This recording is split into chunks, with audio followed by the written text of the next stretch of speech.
All right, today we're working on a 2004 Nissan Titan, and we have a airbag light blinking. So as you can see, airbag light is blinking, staying on, blinking, staying on, going off.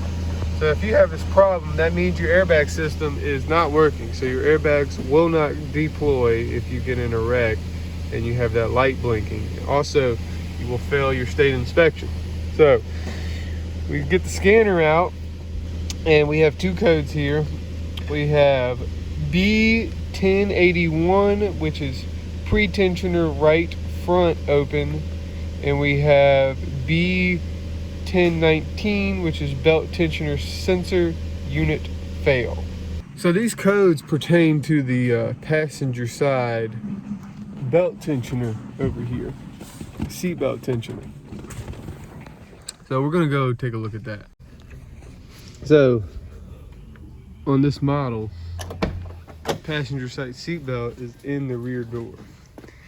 So if we just check the wire connections, and I've already disconnected these in the rear door, you can see that there's a fault where these wires just break and they do not get connection. So that looks to be the problem. So what we're gonna do is we're gonna connect all these wires back. Now some of these are a little difficult to match up because they're the same colors. So I'm gonna look at the wiring diagram and show how we match them back up.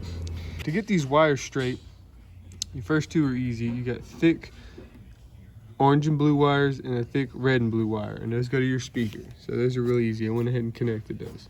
All right, now the hard ones are your airbag wires. Now we have one connector right here that has a yellow and black, a black and yellow, and a yellow and white wire.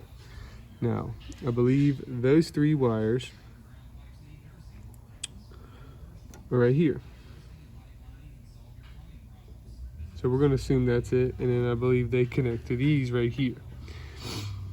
Now, on the other connector for your airbag, this is your pre-tensioner, which we have a code for, and this is your tension sensor, which we have a code for. So on the other connector, we have a yellow and black and a solid yellow, and I believe these are it, and I believe they connect to these. So we're gonna connect them, and we're gonna leave it unclamped for now. We're not gonna crimp it down, and we're gonna see if the code clears first.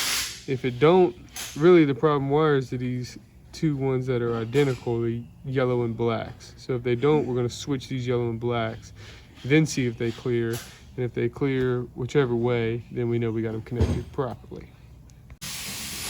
Okay, so I got everything crimped together except for these yellow and black wires that are in question. So I just kind of got them laid up in there. So I'm just kind of just setting them up in there where they get a connection, but they're not crimped together. We're gonna check on a scan tool and see if the way I got it wired together clears the code. And if it does, then we're good. Okay, so we got the truck back on. You can see the airbag light's still blinking, but we go to current codes and there's no codes present. So why is the airbag light still blinking? These still got history codes on. So what we're gonna do is we're gonna go back out. We're gonna clear codes. And airbag light no longer blinking, so I believe we have it wired up correctly. For these last wires right here, these all go to the door latches. So there's a latch down here. There's a latch up here. And then there's one more door sensor right here for the front door. So they're not completely important, but if you want to hook them back up, do the same process of elimination. Make sure you have the right ones hooked up in the right spots. But for my procedure here, I'm just going to hook them back up randomly, and you know, all it's going to do is tell you if the door's ajar or not. So these are the door jar sensors.